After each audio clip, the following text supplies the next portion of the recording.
Hi, I'm Dr. Nichelle, and I'm here with my fourth kiddo at week 1, and I'm just going to give a little bit of a recap about postpartum in general, things that people are going and may experience. I'm not going to hit on all of them because there are so many things postpartum, and I'll weave in some of mine as well. So with postpartum, there's so many things to consider. There's not only the discomforts that we might have physically, maybe it's our perineum, maybe it's our belly if there's a belly birth.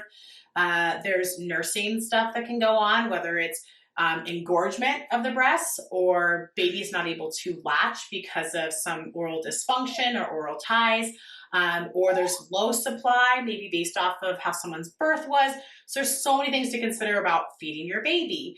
And then there could be concerns about the baby that can happen just based off of if they're a preemie or they have some sort of medical condition, or maybe they're jaundiced. There's so many things that can happen with babies. So there's going to be concerns there. You have some, the mental part of it. So the postpartum depression, baby blues, anxiety, things like that can happen. Just kind of feeling sad, just not wanting to feel sad and not really sure why you're sad, but just being sad. There is relationship stuff that can be going on. It can be challenging to navigate a new little person and other people's emotions around you, whether it's your own partner or even family who is disappointed about why they couldn't come over or they couldn't come over soon enough or all those things. You have bleeding that's going on. So you're having to track your bleeding that's happening after birth because all those tissues that built up in the uterus to support the baby are now going to be flushed out of your system. So checking and making sure you don't clot and managing possibly those tears of the perineum, and going to the bathroom can be scary, and constipation battles, and there's just so many things to navigate. So I'm going to talk about some of the stuff that I've experienced, and it's all been really beautiful this time. So I don't want it to seem like it's this wonderful all the time for everybody. But I had a little bit of a tear that was able to approximate, but I actually ended up having my midwife stitch it just because I wanted to make sure that it healed well. And luckily for me, I didn't have any pain right away with urination, but using peri bottles, especially filled with sitz bath herbs, is really helpful. So to always have those filled and near the toilet. Wearing but depends with a pad. A non-toxic pad is really important. In a past birth, I had pads that were not good quality and they gave me a rash, which is terrible if you have any tearing, to have a rash in that region. So using things that are non-toxic and like Natracare and Cora are really good pads. And then I switched to cotton pads after the first few days of that heavy bleeding. So having all that set up and prepared for yourself is important, and to know that, like right now I'm sitting cross-legged because I'm healed enough, but your legs are going to stay together more. Knowing what you can do for like your mid-back and your shoulders and your chest and your neck, of what mobility stuff is important, because you just start feeling like really tight in your back, your low back from holding a baby. So I have a lot of tools in my tool belt because I'm a chiropractor, does rehab. So I have stuff that I filmed for that to show people the mobility stuff that we can start doing right away, things that we can do in and around the bed just to support our body, because there's just so much it's going through. With nursing, luckily this is my fourth rodeo and I've nursed for 7 years. So I know what to look for and all the things. So I was making sure that he didn't have any ties that would impact things. I was monitoring how his latch was. Was I uncomfortable? Was I having any nipple damage, which I wasn't? And I was assessing him, but that's something that you can have a lactation consultant check out. Some chiropractors like myself can check out and see how that latches. But I had a pump nearby because I'm known for having a lot of milk, and sometimes I need to take a little bit off just so that I don't drown my babies in the beginning, which is a fine balance as well, because if you pump too much, then you're going to have more of a supply, and then you create this vicious cycle. So there's so many things that being a fourth-time mom has helped me in week 1 with. So just pumping a little bit just to get, it sounds like get the edge off, but just so that I don't drown my baby. Sleeping in bed is actually another one too. So since we're talking about nursing, I'm going to bring that up here.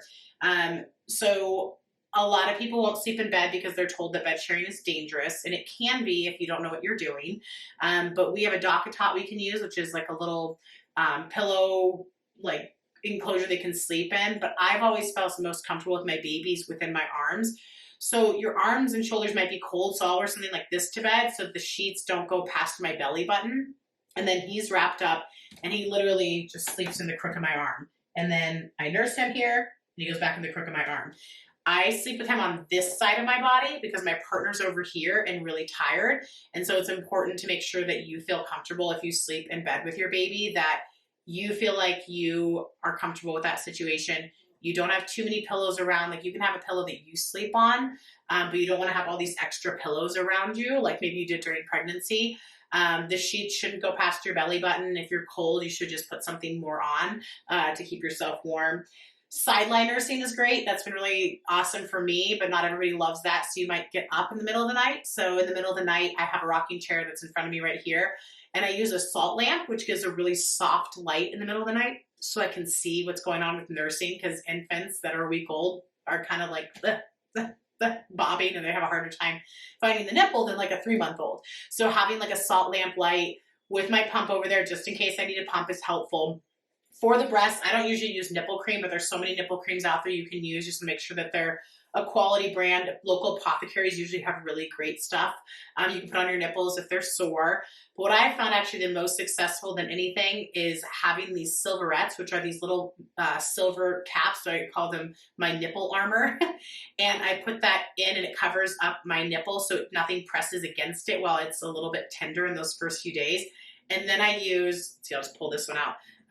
A bamboo organic, like cotton, or I guess not cotton, it's bamboo, pad, nursing pad. So some people will use disposable ones. I find that the reusable ones are a lot better, but that's also, I like to use reusable things, like we use cloth diapers and things like that. Let's see what else. If baby does get a diaper rash, since you're speaking about that type of stuff, one of the best things you can do than just creams, if you're going to do that, and I would, again, go to a local apothecary and get like an herbal, like really nice quality diaper cream. But one of the best things is to let them be naked, and they will poop and they will pee. So get out a couple blankets, lay them down, and go ahead and let baby just air out a little bit. That's going to be great. You can also put breast milk on it. There's a joke, you can just put breast milk on anything. Let's see, we haven't had any tummy troubles with baby, but if you do have tummy troubles, they're really gassy or they're spitting up a lot, it's really important to consider if there's oral ties. So if there's any restriction of their lip or their tongue that's causing them to get an air. It's also really important to check out and see if maybe there's something food-wise that's irritating them in this moment that's causing their bellies just to be a little bit more gassy and uncomfortable, because that's going to lead to a baby that's just not as happy. So perineum we talked about with sitz bath stuff and peri bottles that you're going to be wearing depends likely in the first few days with pads. Nursing, some complications that can come with that, but also some ways to manage it. Some pumping mixed in there. Trying to think of what else to talk about with the first week postpartum. Moods, knowing that it's really normal at day 3 or 4 just to have some sadness where maybe you just like want to cry a little bit or just have a few more emotions than usual, and that's really, really common and normal. I have not experienced that this time, but I've also been in a really good supportive place. But I have experienced in the past where I'm watching a show and I just cry for no reason at the show. But postpartum depression and anxiety is really common, so it's good to note, is it just I'm feeling a little sad today, or is it seeming like a pattern? And then talking to your partner, finding somebody in your area who's going to be able to support you through that, talking to your birth team, and they can give you some resources as well. Sleep, we talked about like how I sleep, but there's definitely the great option of putting the bassinet next to you. There's the bassinets like mine that actually folds down so they can just be pulled right up to your bed. They're off in their own little space, and then you bring them back into bed. Again, I just like baby right up on me. The very important thing is rest. So we want to see bleeding really slowing by week 2. And when I see it not slowing, it's usually because people are not resting. So it's important to be in bed or on the couch, just not being the one going around and making the meals, doing the laundry, taking care of the other kids. It's really, truly resting, chilling, crocheting, watching a show, nursing baby, bonding, and truly just being with baby, because you'll notice in the first moments you might often feel just so deeply in love. Some don't right away. It can be just a big transition. But in that first week, the more time you spend with them, nursing and staring at them and just having that connection, that bonding is so important. Like how much more I know Vander now than a week ago just feels so just like, how did I ever not know you? And it's so special compared to even day one where I was like obsessed day one. But now I'm like, we got like a connection because we've been resting and bonding.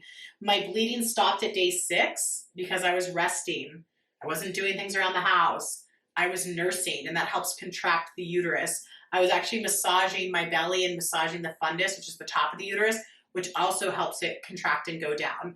So rest cannot be stressed enough, that 100% rest that first week, and ideally 2 solid weeks of just chilling on the couch, trying not to do too much, all in all. Let's see. There's so many other things to talk about, I'm sure, but those are the big ones. So rest, breastfeeding, prenatal care, what bleeding's like in general, how to sleep with your baby. There's just so many things, as you can tell, with postpartum to consider. And you know, 4th time around, I'm thinking, I'm like, just everything's so different because I knew what to expect. So talking to your friends, if you're a first-time mom, about what they experienced, things that were helpful for them, just having all those things on hand for you at the end of pregnancy is really helpful, just so you have them, so that when it comes time for it, you don't have to think about it. So for instance, those silverettes, these pads, I just had them. My pump was already set up. I already had the things that I needed and was prepared with. So chatting with your friends, if you're a first-time mom, if you're 2nd, 3rd, 4th, beyond mom, just getting those things out so you can have them ready if you want to use them, and you may not use them, but it's nice just to have those things around, having the herbs from the local apothecary just ready and on hand, so you don't have to think about it in the moment of like, oh, I need to go out and get that, or I need to get my partner to pick that up. But yeah, so week 1 postpartum, I'll come on and I'll do another about week 2 and things that we'll consider, and even more of what things look like in terms of rehabbing your body, things to work on to get out of those discomforts in your back and in your hips and your low back and neck and all those things.